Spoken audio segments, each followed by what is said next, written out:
Just say hello to Hello, Dominique hello. Gruhier from Burgundy. Hello. And we've got Ilia, I'm going to kill it, and I speak Greek, Anagnostaras. Did I say it right? Oh, well, I almost got it right. I've been chattering in Greek to him in my 5-year-old Greek, but he's joining us from Becky Wasserman Imports. And I'm pretty sure I know everyone, and we're about 5 minutes after 4, so I think we're going to go ahead and start. First of all, cheers to everyone's good health and good cheer. Gorgeous weather, the sun's out, we're starting to go to restaurants, yay. We're starting to see each other. I actually shook hands with someone for the first time who wasn't a member of my family. I was so happy. And,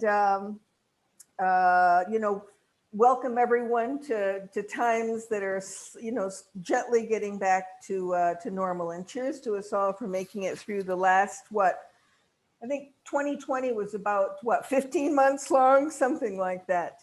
I'm pretty sure I've met everyone, but just in case I haven't, because sometimes we have new people joining us, I'm Madeleine Trifon. And I'm lucky enough to be one of the ringleaders of the Plum Market wine team, notably our events. Hello, Elaine, nice to see you. Hi, Amy. I was looking at the guest list today. Hi, always nice to have your company. We have an intimate group. It's not a big one. We have around 30 people. Hopefully everyone end up joining, but it's probably gorgeous weather that people are enjoying outside. But we'll make sure and share the recording with everyone. Before we, start talking about red and white Burgundy, just a couple of reminders. This is an intimate enough group that if you wanted to unmute yourself and speak up, if you were inspired, go ahead. Our wonderful guest, Dominique, is a little shy about his English, but I've told him that we in Michigan are very friendly. And I understand him perfectly. I will just try not to cut him off. And then we have Elia, who works with him, who can always jump in. We also, Madeleine, as a foreigner, I can confirm that in Michigan, they don't speak English very well either. Norm, as someone from South Africa, I'm not entirely sure you rate as a foreigner, but I will tell you it's the one country that I consider embraces both the old world and the new world, right? So that makes you better on some level, I'm sure. You also probably have some of the best scenery on the planet and beyond.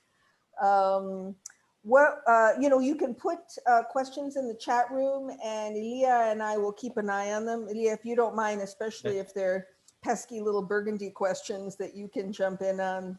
I can do it intellectually, but you can do it experientially. We're going to take an hour. Sometimes we run over, but we try to cover everything by 5 o'clock. We're starting early because, it's right now 10 p.m. in France. So we didn't want to make Dominique and Elia stay up till midnight. We've only got 2 wines to taste, but they're beauties. And they're the 2 wines that Domaine Gruhier distributes in Michigan. The Bourgogne Tonnerre is the Blanc, AKA Chardonnay, and the Bourgogne Epineuil. Did I say it right? Is Pinot Noir. Epineuil. No, thank you. Epineuil. Epineuil, yeah, is good. That right? That's right. Better, yay, thank you. At least it's not German because I don't even try German. I hope you taste along at your own pace per usual. We will talk about both the wines sort of midway through the tasting, but don't hold back. And beyond that, I hope you drink enough to relax and ask good questions of Dominique and Elia, because I can take it easy then. That said, we have the great pleasure of welcoming a very special guest from Burgundy. Dominique Gruhier agreed to be with us, and we're going to taste wines from his estate in a region that's very unique, and I'm not going to bury the lead, as the saying goes in English, and tell you about it, other than we're talking about Pinot Noir and Chardonnay from an area that's sort of satellite to Chablis. That's as far as I'll go. And we're lucky enough to know that what Chablis is in the United States, so that gives us a frame of reference.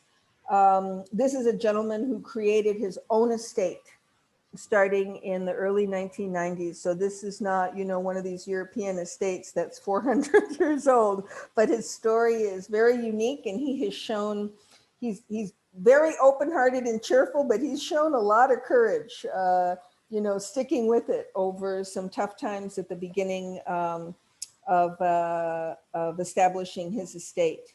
We're going to talk about the unique terroir there, and also his winemaking techniques, which are, very gentle, I think. And I will tell you, if nothing else, if you haven't started tasting yet, I tasted these for the first time about, I don't know, maybe 2 months ago, 3 months ago, and I had the same experience today. I put my nose in the glass and I just couldn't stop smiling because they are what they are. They're just essential Chardonnay and Pinot Noir in a very pure expression that makes me extraordinarily happy. And they're also accessible. Normal human beings can buy them because often the term Burgundy, is very exclusive and inaccessible.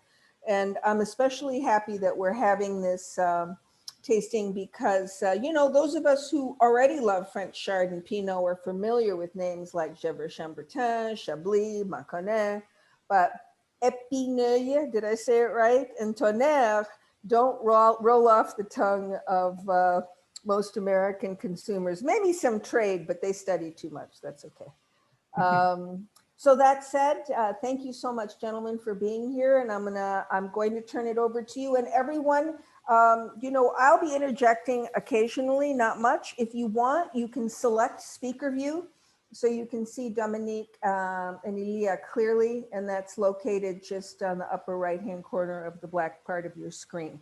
That's as technical as I get. Hopefully, nothing else will come up. All right, welcome, gentlemen. Wonderful to have you here. Thank you, thank you. So Dominique, should we start? I'm just gonna pop the map so we can start with a quick visual of where we're at. And you can maybe, start by saying and explaining where is Tonnerre? Yes, okay. So Tonnerre is in Burgundy. It's northeast of France.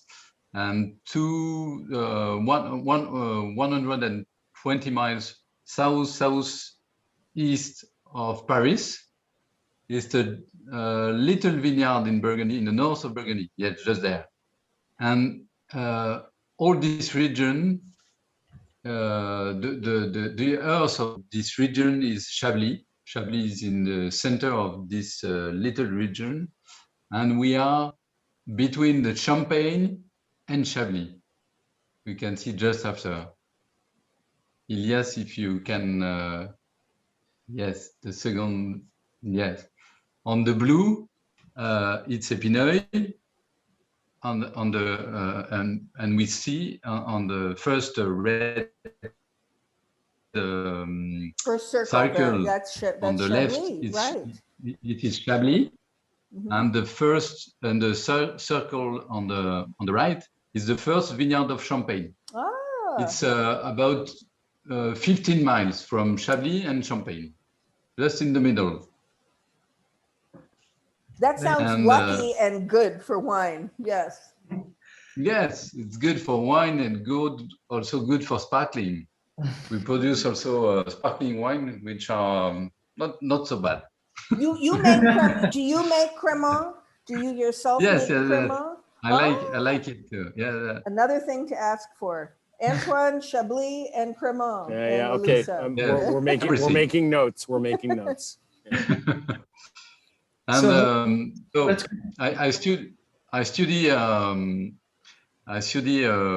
how to make wine at school in 1990, and we bought in 1992 an house which is a dependence of a Cistercian abbey. We saw on this visual, sorry, the Cistercian abbey, which was founded in 1212. Was the building still there? The actual abbey was still there? just a part, because during the revolution at the end of the 18th centuries, the abbey was destroyed, not totally destroyed, but a lot. And we live now in a dependence of this abbey, which was built in, the abbey was built in 1133, and we live in the dependence of the abbey, which was built in 1212. So it's a nice place, quiet place, very, very, very nice. We can see on the other view, just there, the Petit Quincy. And this is the village. Ah, yes, we can see just after, yes. Oh, this is beautiful. This is the village of Epineuil. This is Epineuil. And we live on the left. You see the house on the left. This one here? It's where we live now. Mm-hmm. Yes, exact. Now, the abbey is called monks, Quincy, but there's also a Quincy in the Loire Valley, so we shouldn't confuse the two. They have nothing to do with each other, right? It's from the name of the Roman people, which was Quinciacus. Mm-hmm. And that's why the abbey is called Quincy, because Quinciacus own a lot of lands there, and it gives the name to the place. And this is a view of the 18th centuries, and you see on this view, the trees are very rare. There was only vines at this time in Epineuil. We had everywhere there was only vines, and at the end of the 18th centuries, the phylloxera, it's you know what the phylloxera is? The phylloxera, which destroyed all the vineyards in Europe, right? Yes, destroyed everything.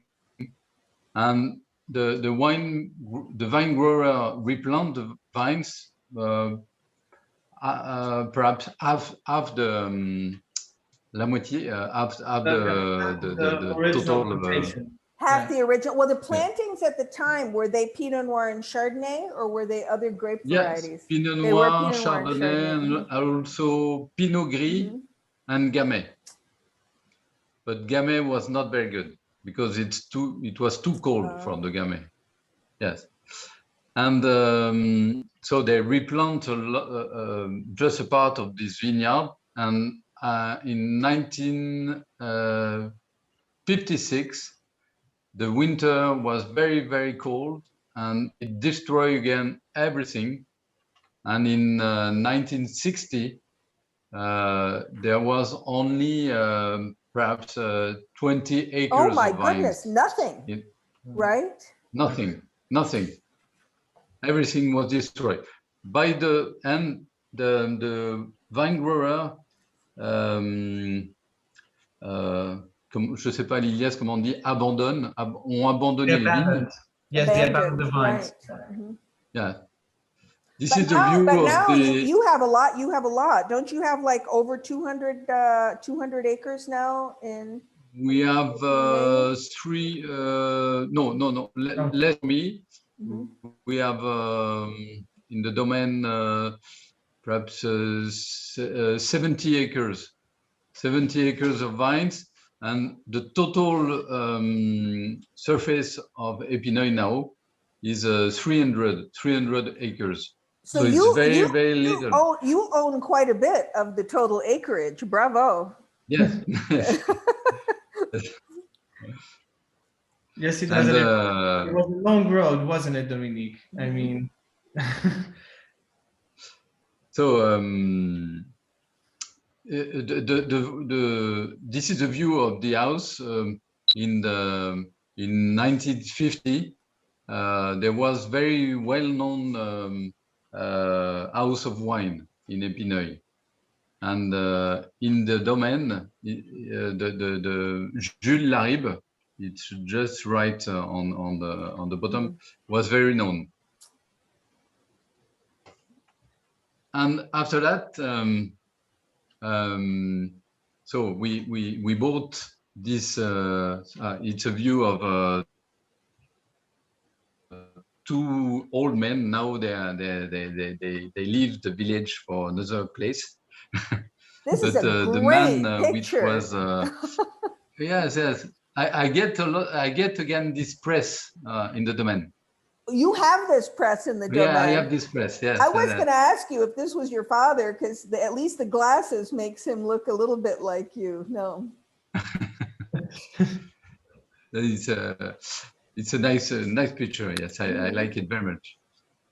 And so we replanted the vineyard in 1978.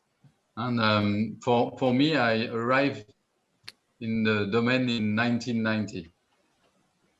And at that time, I had only 10 acres of vines, and we replant every year a little bit. And also we rebuilt the house, because when we arrived, the house was not so. We can see a picture. Wow. Yes, number 5. No, just up. Yes, number 5. Yes, it was the house when we arrived. So it was a lot of work to rebuild and restore the house. It looks like the roof needs to be done too, from the looks of it, right? Mm-hmm.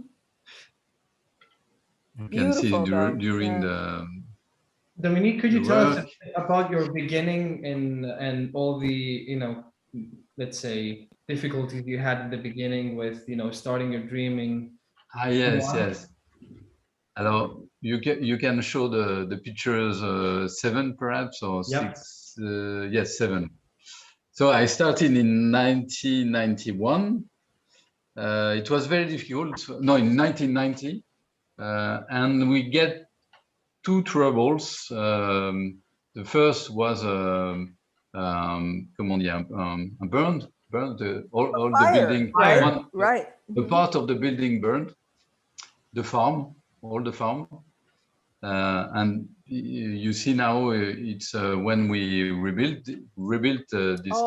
After that, the cellar. Alors je sais pas comment on dit, s'est effondré. It destroyed by itself. It collapsed. Oh, it collapsed, right? Yeah.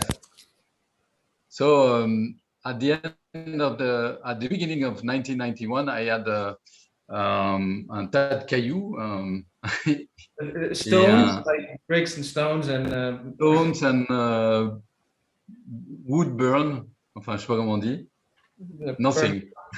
No, this wasn't a trouble, Dominique. This was a disaster you had to deal with. A disaster. And in 1991 also, we get a very, very big frost in the springtime, which destroyed everything. So you had no harvest in 91. Very quiet. No harvest in 91. Oh my God. No. Just a little. Yes. Not so easy. But you kept going. For starting. At this point, you had how many acres at this point, or how many hectares? You had purchased a few, correct? Only 10 acres. So we rebuilt the cellar. It was a lot of work, and also we built the new winery. Beautiful. And then in 1991, we bought also some vines in the village. This is the house now. And after that, we can have a view of all the building on the first. Beautiful. The first building you saw, it's the winery.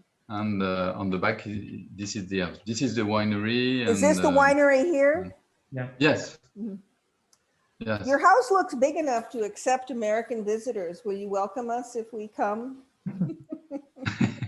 Maybe, but that's in a few months we could we could, comment on dit, on pourra recevoir. You can accept us in a few months. Yes. Welcome Yes, us. because right, yes. So after Epineuil is a very good place for making wine because the earth there is very poor. This is the same soil than in Chablis, the same subsoil, sorry, than in Chablis, in Champagne, the south part of Champagne, also than in Sancerre. This is the Kimmeridgian soil. So this is clay marly soil with little oysters, which is called. Can you see them? Can you see the oysters? Yes, you can see them there. This is only oysters. Everything is oysters in that, but it's very, very little. So tiny oyster shells. Yes. The name of these oysters is Exogyra virgula. Oh my goodness. I won't even try. But you know, I asked, go ahead. It gives to all this wine, Champagne, Chablis, and Epineuil, and Sancerre, this minerality, which is very, very refreshing, and which give a lot of energy to the wine. I'm going to define that if you don't mind, because we wine people and sommeliers especially will talk about minerality in wine. And I think sometimes our guests look at us like, what the hell are we talking about? You know, but we're talking about a characterization of the wine, a sense of it that is not fruity or not floral or not herby. It has to do with the earth, but it's like inorganic earth. And the closest I can get to describing it is the smell of wet rocks, or the sense that you get when you're by the sea, that salinity, you know, it impacts both the fragrance and the flavor of the wine in a subtle way. And I think that Chablis is probably one of the most strong expressions of that. But when we tasted the white, and we should probably talk about the white, I said to you when I smelled it, it smells wonderful. It smells like Chardonnay, but it's not Chablis. And you smiled. You said yes, because the topsoil is different, right? Yeah, exactly. Exactly. It's very, very different. Yes. Yes, we can. So after that, our region is in the north of Burgundy. So the springtime is very cold, and we have sometimes trouble with the frost during the spring. This year was terrible because we get 5 nights very, very cold. So 2021, which be very rare. We are sure that the crops will be little now. Is that centigrade, Ilia? What is that in Fahrenheit? We're the only country in the world that hasn't changed to centigrade, right? Oh yes, that would be. I don't know how to. We're talking below zero, right? Yeah, we're talking below zero. Below zero. And so what are we looking at now? What are these fires we're looking at? Alors, this is comment dire, like candles, but big candles, which we put on the vines, and we have 400 candles for 1 hectare, so for a lot, a little bit more than 2 acres. So it's a lot because we need that to avoid the frost. Yeah. It's very expensive, and it's very, very, very difficult to but it works. It preserves the vines during this period, right? You know, I'll remind us all that in Michigan, even though we're further north and we have very cold winters, we also have the lake effect that helps mitigate, helps protect the vines from frost. So you don't have any big lakes the way we do, Dominique. You know. Yes, it's a good yes analogy, right? Good way to protect. Yes. It would be very helpful if you could give maybe an idea of, like, 16 was a big a year where you had lots of frost and problems. Can you say how much wine you made in 16 in comparison with, let's say, normal good vintage like 18? Alors, in 16, we produce only 15% of a normal picking. So nothing. And 18 was very generous. It was a very, very good vintage, very generous. The grapes were perfect, good maturity. Every And year. that's what we're tasting today. Exactly. So yeah. What was your Yes, production in 2018? Do you mind telling us? We think in terms of cases, but I wouldn't even mind hearing bottles if you don't mind. Do you have a sense of how many? For Burgundy Tonnerre, we produced in 18 30,000 bottles. So I'm dividing that by 12 is about 2,500 cases, which is still everyone, a small production. And this is his, top production. Yeah. So we're talking, small amounts of estate bottled wine. And this is the white we're drinking, right? Perhaps we can drink now. We can taste the Burgundy Tonnerre. I'm going to pour some more because I like it so much. So can you tell us what the word Tonnerre? Tonnerre is a place name also, correct? Exact. Alors, Tonnerre. So we saw a view of Epineuil, my village, but this village is just nearby Tonnerre, only half a mile from Tonnerre. And Tonnerre is not a big town. It's a little town with 5,000 inhabitants. So it's not very, very big. But for us, it's quite big. In Epineuil, there are only 700 inhabitants. 700? So it's a little village. 700, yes. You know everybody, yes. Everybody, yes. So tell us about, this is 100% Chardonnay, correct? It doesn't say Chardonnay anywhere on the label. So I'm simply mentioning this, that maybe down the road you can put it on your back label because Americans would be happy to see it. No criticism, just a suggestion. So yes, this is 100% Chardonnay. So I said that 18 was a very, very good vintage. Everything was perfect. Grapes were very ripe and very nice. We can eat a lot. So perhaps first the tasting, and after that I can speak about the, perhaps if you want technique or. Yeah, that's great. Let's go ahead and taste it. We can taste first.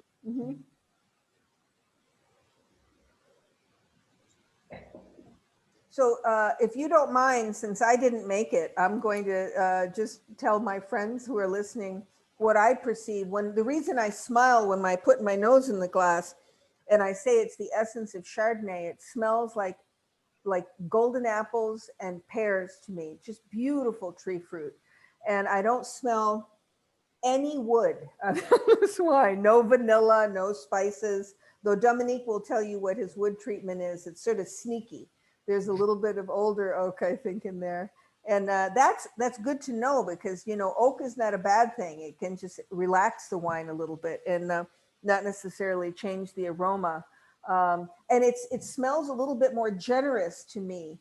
I think you used the word exotic as opposed to a classic Chablis. And on the palate, it's easy on the tongue. It's not heavy bodied, but the acidity is not as mouthwatering, not as sharp as I would expect in a Chablis. Dominique, do you disagree with any of that, or can you add to that? I'm very agree with that. For me, in the nose, I have some citrus nose, kumquat. I don't know if. Kumquat. And floral too, lily, perhaps lily. It's pretty. And exotic fruit like not coconut, but between the Alors, ananas, je sais pas comment on dit. Ananas, Si, pineapple. Yeah. pineapple. That's how we say pineapple in with- Greek too, ananas. Yes, Right. pineapple. Yeah. But that's Chardonnay, you know, and maybe a little papaya or something like that. I like the fact that you're smelling pineapple, tropical fruits too. Mhm. It's a complex nose, but not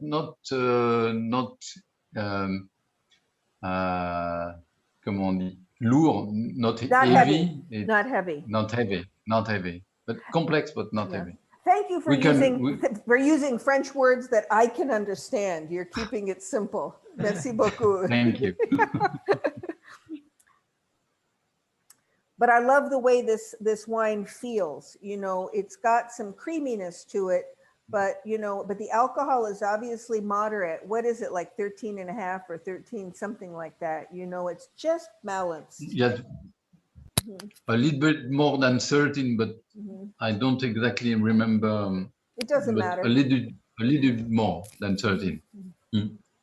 And in the palate, you have this freshness of the soil, but you said that it's also round, not. How do you say creamy in French? Creamy. Comme crème, creamy. Crémeux. Yes, creamy. Yes. I learned a new word. Good. On our soil, it's there is more clay than in Chablis, and this clay is very soft. When you take it in your hand, it's very, very sweet, soft, and you have this touch on the tongue of the softness of the clay. Mhm. I'm so happy you're talking about that. Yeah, Je voulais dire l'argile. Je ne sais pas si c'est le bon terme. Clay. No, Yes. clay, c'est ça. Okay. No, Ouais, it's ça. Because everyone talks about, clay and limestone and Kimmeridgian, et cetera, but you're one of the first winemakers who described it so perfectly, because you're right next to Chablis, right? But the topsoil is different. And that changes both the aroma and the mouthfeel of the wine. Merci. I'm very happy to hear you say that. And at the end, you have the salty impression, a little salty, and every time in Tonnerre you have this touch on the saltiness, that minerality. How do you say salty in French? Une salinité. Salinité. So sel is salty. So salinité. Comme le same, sel. The same in English, salinité. Anyone want to comment on the wine who's tasting it? I mean, what you're tasting is really the essence of Chardonnay that has not been manipulated, from a terroir that's very specific and that Chardonnay loves. And if you age this wine, because you can. Oh, yes. It's drinkable now. I try to make drinkable wine every time. You can open it and drink it, and with friend or alone or two, as you like.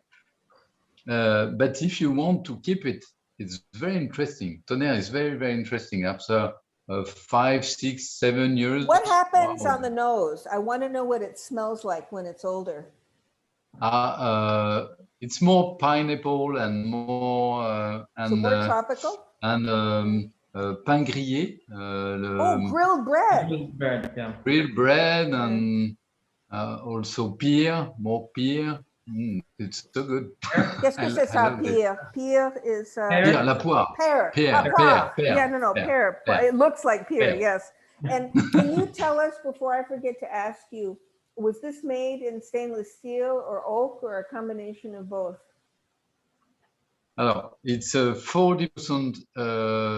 The vinification takes place for 40% on oak barrels and 60% on stainless steel tanks.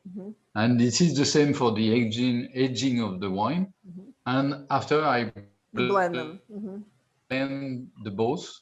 Yes. Yeah. But the barrels for the vinification, you said that, but the barrels are like what? 4 years old, something like that? They're not new barrels. There are some new, perhaps 5%, 5% of new oak, and the older have They have 7 years. So just a touch of new oak. And I'm mentioning that to everyone because you can see some people will be adamant and say, I don't like oaky white wine. This is not an No, I oaky don't. white wine, right? But it has seen some barrel. It's just that the way the wine has been handled has been very gentle. And Antoine just said he had a bottle of 2015, jealous. And it was fantastic. And don't be afraid to lay the tonnerre down for a couple of years. Before we go on, and thank you so much for the perfect discussion about the Blanc, we had a question that we haven't answered yet. Besides you, how many other producers, not growers, but, wineries are there in Epineuil? Epineuil, right?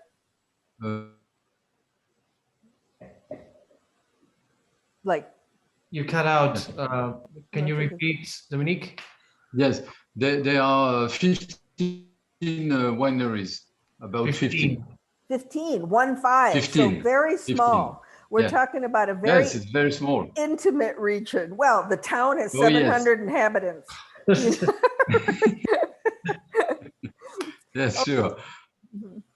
By the way, everyone, in terms of temperature, I'm going to make a confession to you. I had both of these at exactly the same temperature, the white and the red. And, that's my habit, but I poured the red a little bit earlier, like a half an hour earlier, just to give it a little bit of a warm up. But I think the white is very neat to taste it through being cold to slightly cool to the same temperature as the red, and it can handle it, So I think it's a myth that the white has to be a lot colder than the red. Hopefully you gentlemen agree with me, but I think it's showing great at this temperature, which is probably at this point around 50 or 55. Right? Okay. So should we move on to viticulture? Do you want to talk about how you treat your vines and your philosophy on that, Dominique? Yes, sure. Beautiful. This is a Pinot Noir leaf. So on the vineyard, all the vineyard is on organic production. I started organic in 2003, and now in 2007, all the vines were organic, and this is a soil in Epineuil. I don't know where, but this is in Epineuil. And we try to also to when I bought the vines, the first vines, there was very interesting plants. So we take those plants and we make our new plantation with those plants. You understand what I mean? Say it again. It's we use the old plants vines of Epineuil to make new vines. Oh, so you use the Massal Massal selection. Yes, So clonal Massal. selection. You made a selection of the vines, very specifically the ones that you wanted to have for the new vines. From his own vines. From his own vines, Old vines. right. Yes, exactly. And also we try to be careful with all our environment, birds, insects, everything. We use we are organic, so we don't use any chemical treatment or nothing. And we use also on some vines, not everywhere, but on some vines we use also the service of an horse to horse. to work. Le voilà, right. Là, le voilà. Voilà. Now, why is it different using a horse? You use why would you go out of your way to use a horse as opposed to other methods? Alors, for many reasons, but the first reason was that we get some vines are very that I bought. They were planted when I bought them. They are old, and the plant are big, and for the tractors to go through the vines, it's not very easy. It was the first reason, and the second is to protect the soil, because the tractors are very heavy, so it's not good for the soil. And the third reason that I love this is that I love this. How many horses do you have? One? No, it's not mine. I use it's not mine. And the soil, when quand on travaille le sol, when we comment on dit? When you work in the soil, like Yes. in this photo, trying to plow, for example. We have after that a very, very extraordinary earth, very light earth. It's incredible, very, very different. And Sure. yes, I love this. Oh my goodness, look at this. This explains exactly what you were talking about, n'est-ce pas? Exact. Yes. So this is the clay topsoil, correct? Yeah. Mm-hmm. Yes, the earth is very thin. You see, it's only 20 centimeters of earth, so it's very thin. And after that, it's only clay and clay marly soil, so a lot of clay and rocks and chimerogen rocks.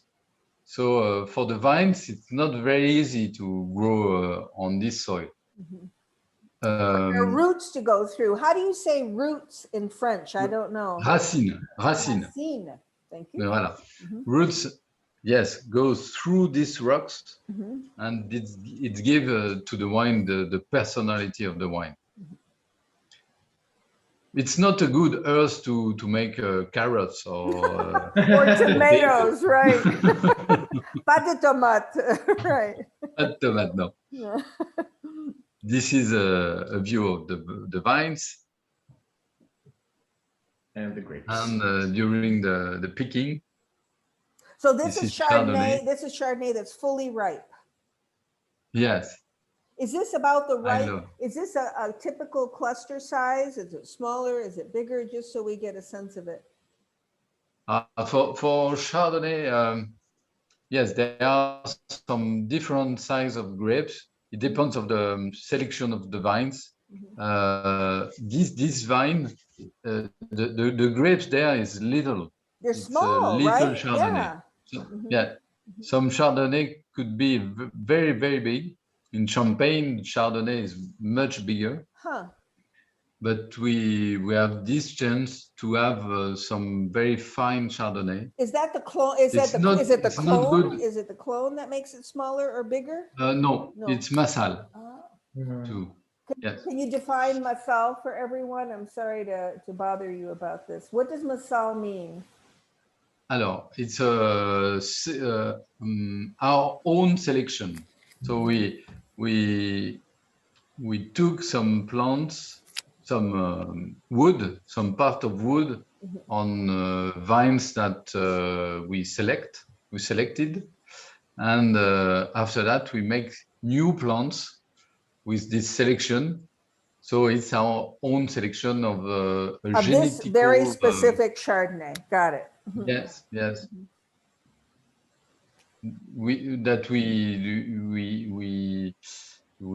Comment dire, que l'on trouve intéressant, quoi.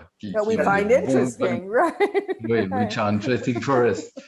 Yes. They aren't productive, so it's not very good for the money, but it's good for the wine. So you're not making a lot of wine, but you're making very good wine. We have one very good question before we go on to the red. I'm sure everyone's enjoying this. What was it Jeff just said? He asked, so these are old Massal selections? Sorry? Do they come? Do they come from old vines as well, the selections? Attends, j'ai pas compris. Pour les sélections massales, tu choisis de vieilles vignes, c'est quel âge? Ah oui, yes.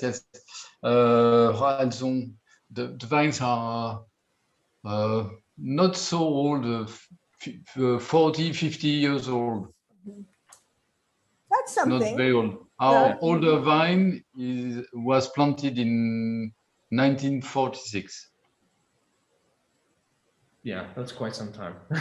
That's quite some time, yes. And she's productive. It's good. It's a very, very nice vine. Yes. We get some trouble with clonal selection. We can say that. Clonal, yes, perfect. Clonal selection. Yes, we get some trouble. The clonal selection is more, comment on dit, fragile. More fragile? Fragile, you understand? Fragile. It's not. We get some disease, Disease. not disease, but No? yes, some disease and some. Il y a, comment on dit, mortalité. And some death of vines. Death of Some vines, death, right. With the clonal selection, c'est plus It's fragile. not always successful, in other words. Yeah. Right. So, alors, le rouge. Yes, we can test the red now. Yeah, Epineuil. we've been tasting the red, but now we get to talk about the red. Yes. Everybody is allowed to. Oh, I have to tell you, even before you start talking about it, I want everyone to just give the glass a little swirl or just turn it and put your nose in it. If you want to know the essence of Pinot Noir, there it is. You know, I mean, people will talk a lot about wine. It smells like this, it smells like that. You know, I don't have to define this. It just smells so pretty and so pure. And if I force myself to think about it, it's like red berry fruit, you know, maybe strawberries and cherries. But, you know, also Pinot to me always have, I don't know how to say this in French. You can help Elias. It always has this little bit of spice, like clove. Yes. So it always smells, why do you say clove in French? Clove, say, I will Think about it. Yes. It's you know which spice I'm talking about, but you know, C'est Claude Girofle. Toujours. Ah oui. Merci Antoine. So, you know, I made the comment to Dominique, I smiled, I actually laughed and said, there are a lot of producers in California and Oregon who want their Pinot Noir to smell like this, you know, and how lucky we are to be able to get this in a wine that's accessible. Because, you know, and we're not talking, you know, price point other than affordable to normal people and things that are, you know, inaccessible to most people. And when people talk about Burgundy at its best, they're often talking about the latter. So I just love the smell of this Pinot. Merci for making it. So Dominique, you want to talk a bit about the wine? Yes. And also afterwards vinification. So it's very open on the nose, very fruity, and with and also you said little berries, and also for me du poivre blanc un peu. Oh, white pepper. White pepper. White pepper, yes, and something of red orange. Red like orange juice. Red blood orange. Blood orange. Blood orange, yeah. Like sweet citrus, that's great. You know, it's funny for me, not as much terroir is evident. The earth is not evident in the smell of this wine. It's more evident, you know, on the palate, but you know, maybe, I don't mean this as a criticism. On the nose, I'm seduced by the smell of the fruit, you know, and the spice. Now you spoke a little bit, I've read, and you're going to tell us about how you made it too, but you're living in a region where it's tricky to make red wine. C'est pas facile ici, n'est-ce pas? Exact. Exact. It's very, very difficult to make red wine because the earth is very, very stony and cold. It's a cold earth. So it's very difficult. You can have very easily very comment on dit, dur, des Pinot Noirs durs, hard Pinot Noir, not very mature. But with the global warming, it's easier to have the maturation of the grape. But yes, it's very, very difficult to make a good Pinot Noir on this place. And you have to work very gently with the grapes during the fermentation, and you have to preserve the soft tannin. So it's, yes, you have to taste every day and to have a reflection, comment on dit, de réfléchir tous les jours. To think. Decide, consider, right. Yeah, to consider every day how to do tomorrow to make better. But I love this. I love this. So tell me something. First of all, how much white wine do you make compared to red wine? The question just came into my head. About 30% white and 30% So a lot white, of red. 20% sparkling and 50% red. Red. And now in making the wine, you're using whole cluster largely, correct? You don't destem. So yeah. the clusters are, comment c'est dit en français, whole cluster? I don't know. Grappe entière. Comment? Alors j'y vais. Grappe entière. Grappe entière, Grappe, entière, yes. Whole. I've learned so much today. Thank you. Yes, for this wine, I use 30% whole cluster grapes and 70% distemp. It's aged on barrels, in barrels too, but only 5-10% of new barrels. And I leave the wines, the wine 10 months on barrels, 10 to 12 months, and after that I put the wine on tanks. I leave the wine on tanks 4 or 5 months. Now, why do you do that? I'm curious. What does that do? So you take it out of the barrel and you put it in tanks for 5 months before you bottle it. Yes. To age again the wine, to be more fine, more precise. And also on this wine, there are just no sulfites, only a little bit of sulfites. So I have to wait that the wine is very stable before to bottle. That makes complete sense. So that's another advantage to keeping it in the tank before bottling, is to make sure it's stable. Now I have to ask you, technically, I don't know, I've never made wine. I just appreciate wine, and I know good wine when I meet it.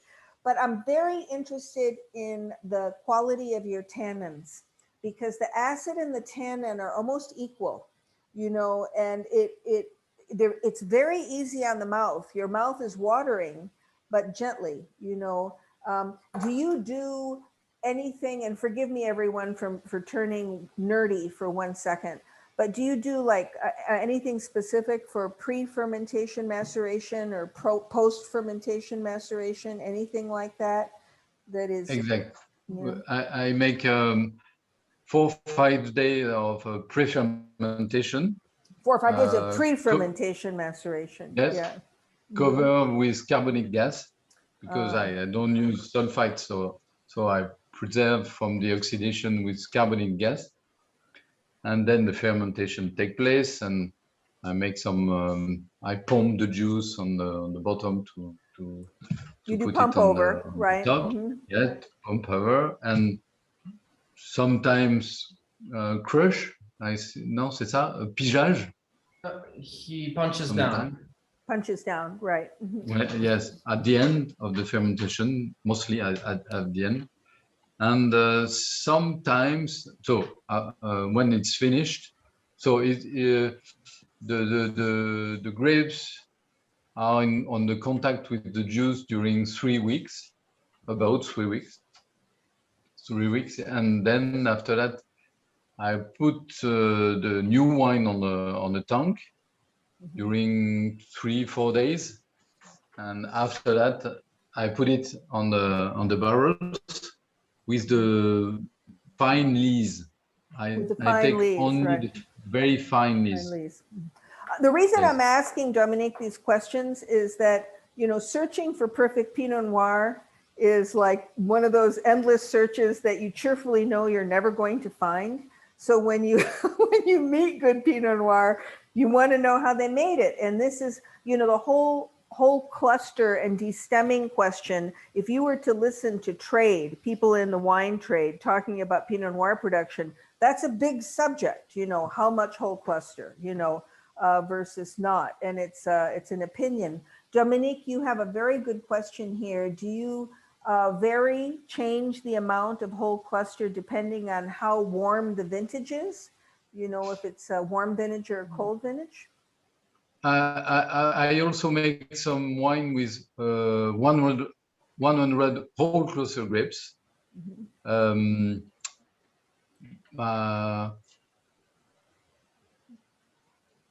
Comment on dit ça? Plus le temps passe, Oui, continue. plus le temps passe, plus j'utilise de grappes entières.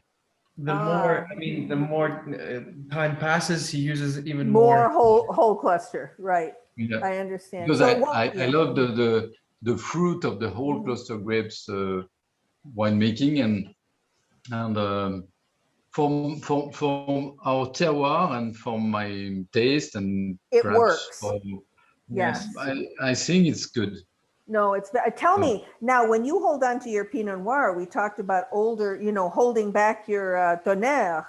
When you hold back the Rouge, what happens to the fragrance and the flavor? How does it change with 4, 5, 6 years in the bottle?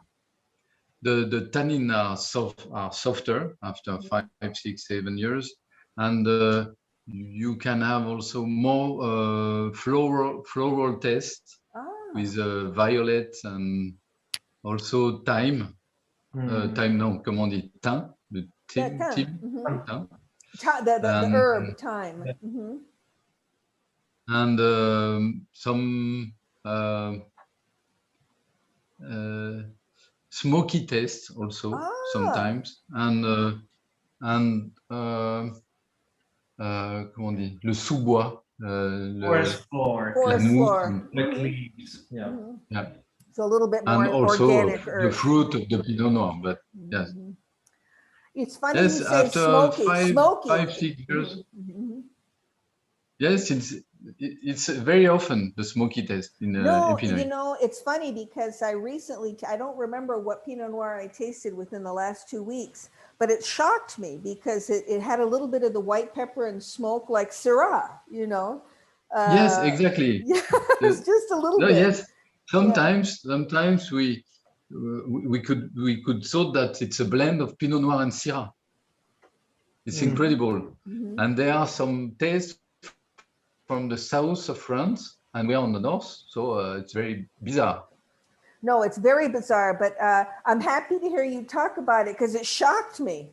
You know, it's like somebody had took a little bit of Syrah and put it in a Pinot, and it was lovely. I know everyone, it is just 5 o'clock, but we're going to keep talking a little bit because Dominique has some more pictures for us to share. But if you're eyeing a time crunch and you need to go, make sure you put your questions in the chat room. This is the press. Is the floor wet? Yes, the floor is only wet, but this is the 2 press. And voila, it's pneumatic press. This is after that the winery. Yeah, the winery with a pump. My kitchen. Where's your kitchen? And this is the place where we age the white wine. Now, everyone, correct me if I'm wrong. In Burgundy, you call these small barrels pièces, and we're used to hearing the Bordelais say barrique, but they're almost the same size, not quite, right? Yes. Yeah. Mm-hmm. And after that, this is a ripe Pinot Noir. Oh, beautiful. I want to. You want to eat it? No, I have a question to ask you. I love that. Oh, you like the taste of ripe Pinot Noir. We want to taste it ça c'est too. trop bon. J'ai envie d'en manger. Now, when we're looking at this, it looks dark. It looks quite dark, but the skin is the grape itself smaller than Cabernet, and is the skin thinner? Yeah. Yeah. Yes. And after that, it's at the end of the fermentation, when we extract the grapes at the end of the fermentation. And after, this is the big cellar for aging the reds. Mm-hmm. And we can see another view of the cellar, which is very beautiful. big. It's yes, it's big. And this is the cellar you rebuilt, is that correct? Yes, that's correct. Totally rebuilt this cellar. It's what we saw at the beginning that was just nothing. It was destroyed. Yes, that's correct. Mm-hmm. An artistic view. Voilà, ça c'est an artistic picture. As you're looking through this, I know one thing people really want to hear is how, climate change is affecting you in Burgundy. Can you talk about that a little? Because Elisa had mentioned it on one of our conversations. And I think it's important people to know that climate change for winemakers is not always warming, right? It's just different. It's very different, very, very different. We have the winter is not so cold than before. So the vines, the beginning of comment on dit, Elias, tu vas m'aider? Les vignes débourrent plus tôt. Ça commence plus tôt. They start shooting, the buds start shooting in very much earlier. Earlier. But so during the spring, the time of the frost is longer. So so the danger of frost, the danger, that period of time is longer. So it's harder. Oh my God, quel dommage. And we have sometimes with a lot of water during many days, and after that nothing during 1 month, 2 months. So you have excessive rainfall, too much rain, and then you'll have no rain. Yes. It's comment on dit, c'est plus chaud. It's more warm. On dit warmer. It's warmer, and we have rain, but a lot of rain, and after that nothing. Yeah. And for the picking, it changed a lot of things, because when I started in 1990, the picking was on the end of September, sometimes the beginning of October. Last year, I started picking the 13th of August. Oh my goodness. It's incredible. So every year you have to be so aware of what's happening. Yes. How do you say aware in French? À l'écoute de, être. It's incredible. We have to. We have to. On a. Ilias, tu vas m'aider, et aussi. On doit s'adapter très rapidement. Yeah, they need to adapt very quickly to the situation. Right. You have to respond. You have to react day by day to what's going on. So it makes the process more difficult, both in the vineyard and in the winery, I would imagine. In the winery, it's not so difficult, but on in the vines, Right. Oy, oy, oy, oy. It's so crazy sometimes, Mhm. but And it's and we thought of we are thinking about the future, how to do to avoid because the sometimes now the sun is very hard, so it burns the grapes, especially the Pinot Noir grapes. So are you So doing we different have to things think with about canopy yes, management? yes. The canopy We have to management, leave right. perhaps more leaves, but we have to think about many things for the future. Does anyone want to speak up and ask Dominique any questions by unmuting yourself? Have you had enough wine by now that you feel relaxed? And you know, since I've been asking all the stupid questions, that there are no stupid questions, you know, because for me, I'll tell you the essence of it as a wine professional. I'm very interested. I could drive this poor man crazy for 2 hours, because when the wine is in the glass, by that I mean when the wine is really good, I want to know how they got there. And other than that, sometimes I have no questions at all. If the wine is not in the glass, what is there to know, you know?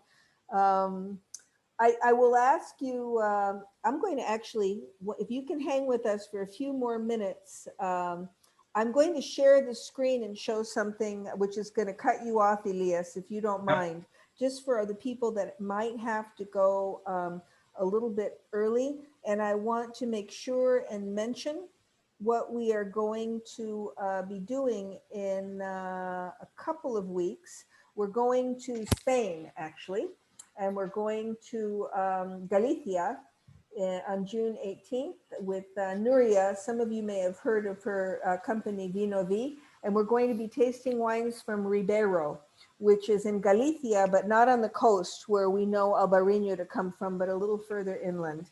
And she's going to be there on her summer vacation, and she's going to be joining us. But next week, we're doing something very interesting, and I have lost, hold on just a minute.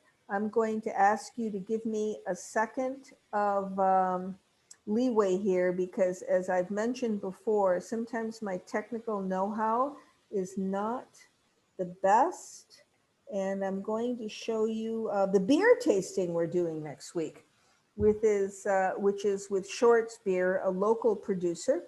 Hold on a second, and we're going to have Joe Short on himself. We don't often do beer tastings, and this will not be moderated by me. It will be moderated by Travis Reeves, who handles all of our e-commerce. But those of you who love beer, and I never feel I know enough about beer, so I will be there and asking probably most of the questions, and that's next Thursday, June the 10th. So in case you're ever wondering why we flip between Thursdays and Fridays, we try to keep it to Thursday if we're going to keep a 6:30 timeline. But if we have good company, like we do tonight from Europe, I like to do it on Fridays, because some of you may not mind getting off work a little bit early, right? 4:00 p.m. Eastern time, no problem. Time to drink some wine. So thank you for listening to that. And all of you have been very quiet. So I'm going to ask a question. Dominique, what are your favorite foods to have with your Bourgogne Tonnerre and Bourgogne Epineuil? Would you tell us what you eat in Burgundy when you're just with your family? You know? Alors,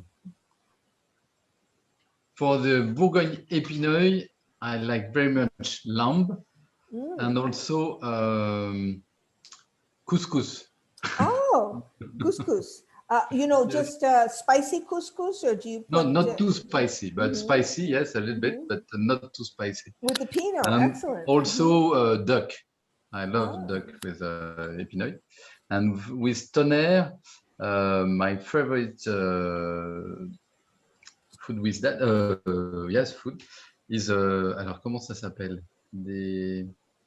In French, is langoustine. Oh, shrimp, right? Yeah. So prepared Like how? shrimp, yes. Grilled, like on the grill? No, boil on the water only 1 minute. Tac. That's it. And ça c'est bon. with And- butter and lemon, or what do you put on it? No, nothing. Nothing, just Mm, plain. yeah. Excellent. And also Comté. Oh, Comté cheese, yes. Mm. Which with a good bread, sure. With butter.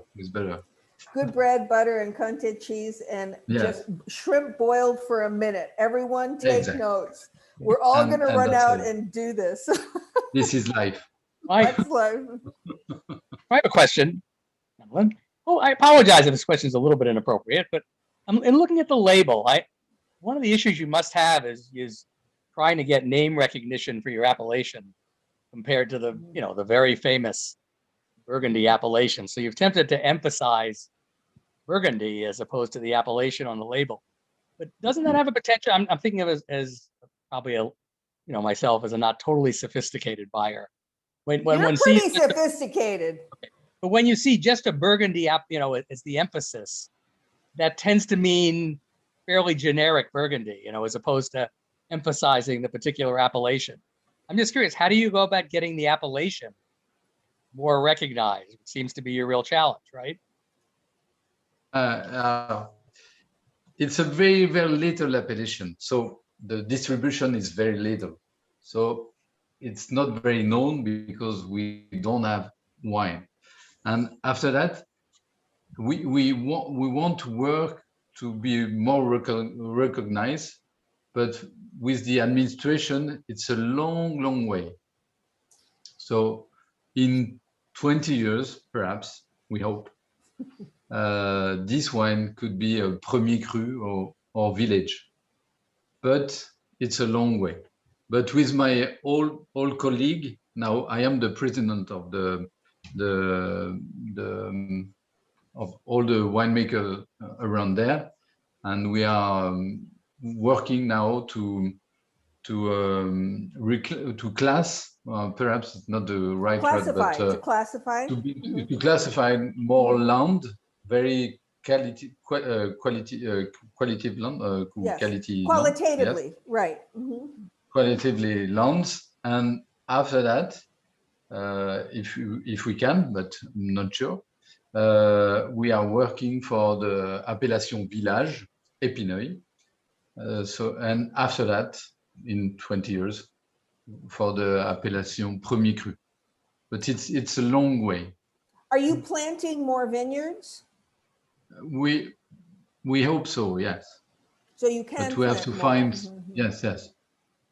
And Okay, I but still we- say, remember what I said though, if you don't mind, from someone who loves your wine, I honestly think somewhere, maybe on the back label, Ilia, pay attention to this. Yes, I am. Chardonnay and Pinot Noir have to be there. It will make a Okay. big difference to the American public, I'm telling you. Okay. Because we think varietal, it's, we want to understand, we want to know, but it will help get these wines in the hands of people who already love, Bourgogne Pinot Noir and Mâconnais Blanc, and Chablis. So I hope you don't mind my We're taking notes. my enthusiastic No, I suggestion. second that. That's exactly part of what I'm saying is how do you Right. get someone who just doesn't know the label, but just is wandering through. Get the grape variety on there. It's an incredible wine. Even a map, seriously. Some producers, Italy does this a lot because you've got 20 provinces that all think they're their own country, right? So they'll go, hi, this is where, Campania is located, right? But if you had a simple map, I find it thrilling even to think about it, that to show where it is compared to Chablis, it's there and they can go, oh, I know Chablis. Okay, Yes. here's Chablis and it's Chardonnay and Pinot Noir. Then you empower the consumer to understand it easily. And my best friend, I have to tell you, as much as I love you and your wine, my best friend is the consumer. My best friend are the people who are listening to us, because that's how we get your wines into their hands, is making it easy for them, to understand. So any Okay, questions? Now we are working Yes. on a new label. Exactly. Our level will change totally. Yes. Yes. Yes. I do want to chime in here one second, because to Randall's point, when we brought these wines in, we consider ourselves professionals. We're the importer and distributor for the wines in Michigan. I had only tasted maybe 1 or 2 Epineuil or Tonnerre wines in my career of 20 years in the wine business. So we said, well, how do we sell this? And honestly, what we all came to the conclusion was that the wines were so good, it didn't matter.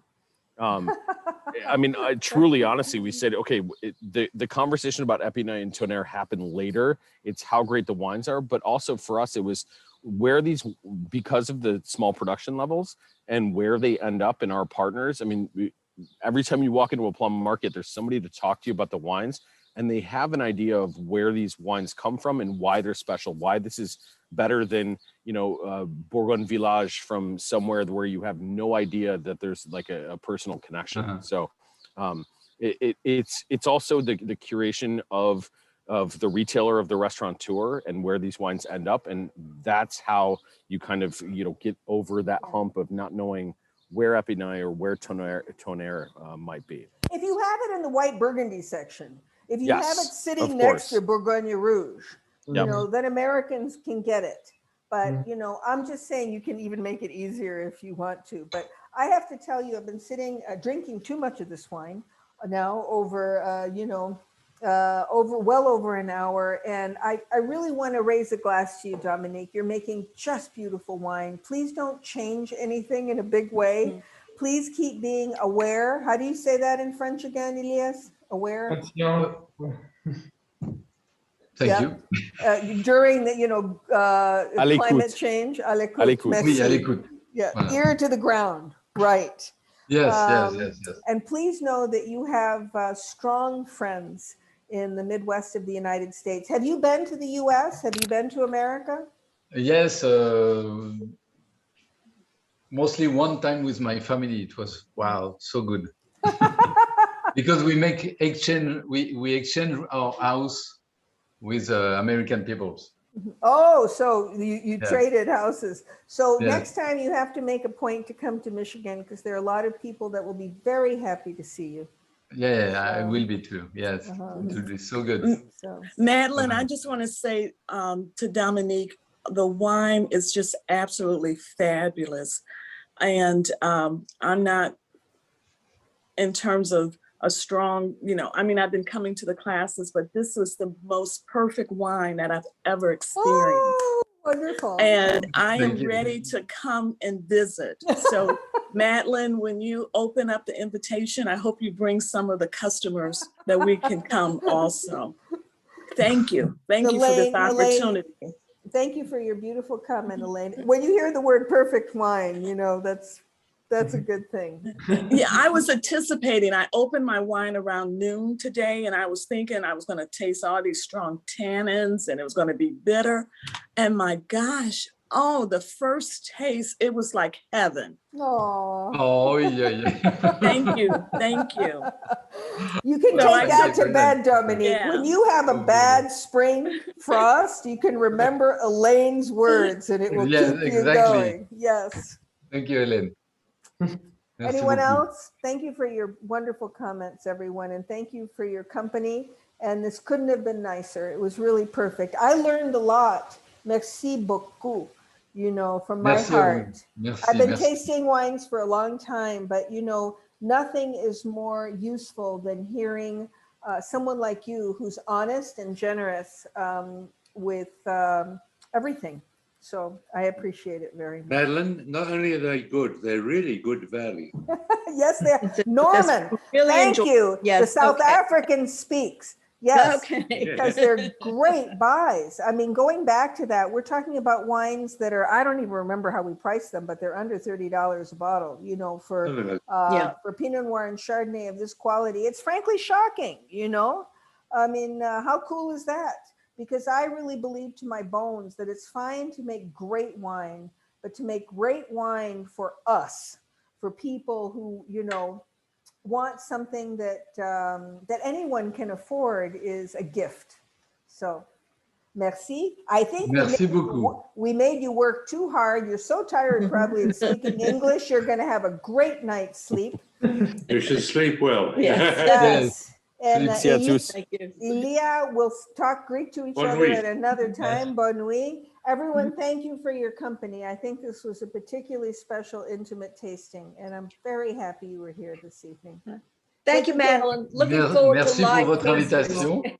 Live tastings are coming Yes. soon. Okay. Definitely September, but maybe August. We'll see. You know. Okay. All right, everyone. Take good care. Have a great night, everyone. À bientôt. Bye bye. Bye. Merci Bye. beaucoup à tous et à bientôt, j'espère. Bye bye.